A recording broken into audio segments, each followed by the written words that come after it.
നിങ്ങള് ഒറ്റ ഒരെണ്ണം ഇവിടെ ഉണ്ടാവരുത്. ഉണ്ടായാൽ പോലീസ് നിങ്ങളെ ബലം പ്രയോഗിച്ച് പുറത്താക്കും.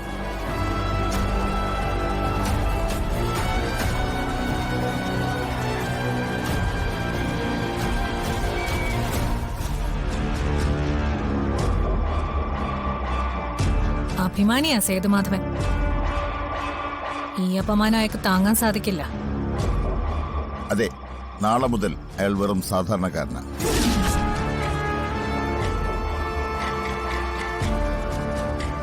ഇന്നലെ വരെ അയാളെ സാറെന്ന് വിളിച്ചവരുടെ മുന്നിൽ ഒന്നുമല്ലാത്തവനായി ജീവിക്കേണ്ടി വരിക എന്നൊക്കെ പറഞ്ഞാൽ ഹോ, എനിക്കത് ആലോചിക്കാൻ പോലും വയ്യ. ഒരു പ്രഭുവിനെ പോലെ ജീവിച്ച കോടീശ്വരനാ സേതുമാധവൻ. ഞാൻ അയാളെ വെറും ഒരു ദരിദ്രവാസിയാക്കി.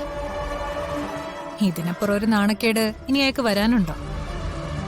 കമ്പനിന്ന് ഒരു രൂപ പോലും ഇനി അയാൾക്ക് എടുക്കാൻ പറ്റില്ല. കയ്യിൽ എന്തേലും പണം ഇരിപ്പുണ്ടെങ്കിൽ അത് ഉപയോഗിക്കാം. അതല്ലാതെ അവരുടെ എല്ലാ കമ്പനി അക്കൗണ്ടുകളും ഫ്രീസ് ചെയ്ത് കഴിഞ്ഞു. പാവം സേതുമാധവൻ. സത്യം പറഞ്ഞ അയാളുടെ കാര്യം ഓർത്തിട്ട് എനിക്ക് സഹതാപം തോന്നുന്നു. ഇനി അയാൾക്ക് മുന്നിൽ ഒറ്റ വഴിയേ ഉള്ളൂ. അയാള് കാരണം എന്റെ അച്ഛൻ തിരഞ്ഞെടുത്ത അതേ വഴി.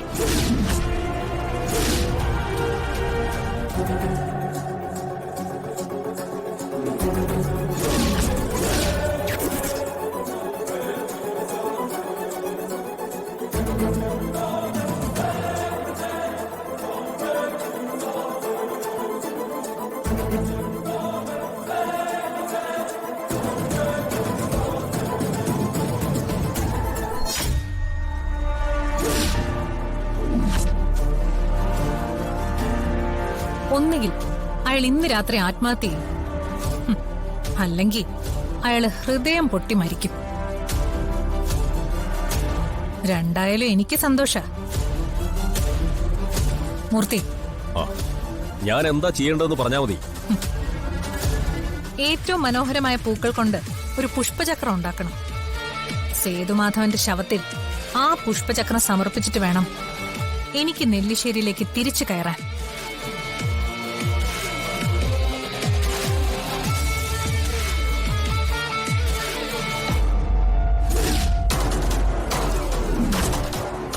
എല്ലാം സ്വയം ചെയ്തു വെച്ചിട്ട് ഇപ്പൊ ഇമോഷണൽ ആയിട്ടുള്ള കാര്യം എല്ലാത്തിനും അച്ഛൻ തന്നെ ഉത്തരവാദി. 24 hours. എല്ലാം സ്വയം ചെയ്തു വെച്ചിട്ട് ഇപ്പൊ ഇമോഷണൽ ആയിട്ടുള്ള കാര്യം അച്ഛൻ തന്നെ കുറ്റക്കാരൻ.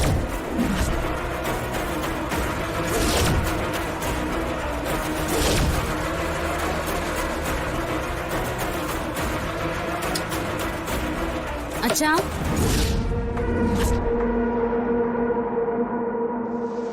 അച്ഛാ, മരുന്ന് കഴിക്കാനുള്ളതാ. ഡോർ തുറക്കച്ചാ.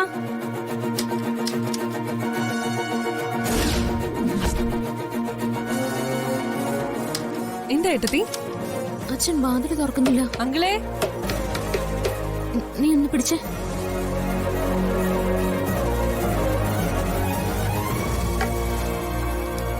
അങ്കിളെ, അങ്കിളെ വാതില് തുറക്ക്. അങ്കിളെ,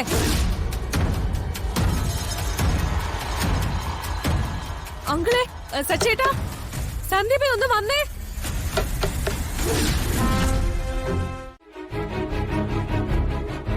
അച്ഛാ, നമ്മൾ തോൽക്കണമെങ്കിൽ നമ്മൾ തന്നെ വിചാരിക്കണം.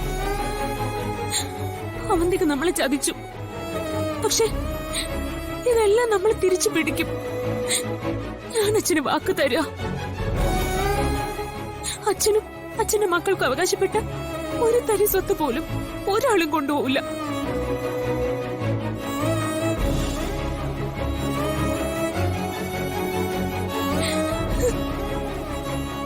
എന്നെ അച്ഛന് വിശ്വാസമില്ലേ? നമ്മൾ ചതിച്ച് നേടിയതൊന്നും അനുഭവിക്കാൻ അവരെ ഞാൻ അനുവദിക്കില്ല. അച്ഛന് വേണ്ടി യുദ്ധം ചെയ്യാൻ ഞങ്ങൾ ഈ മക്കളെല്ലാം ഉണ്ട്. അതെ,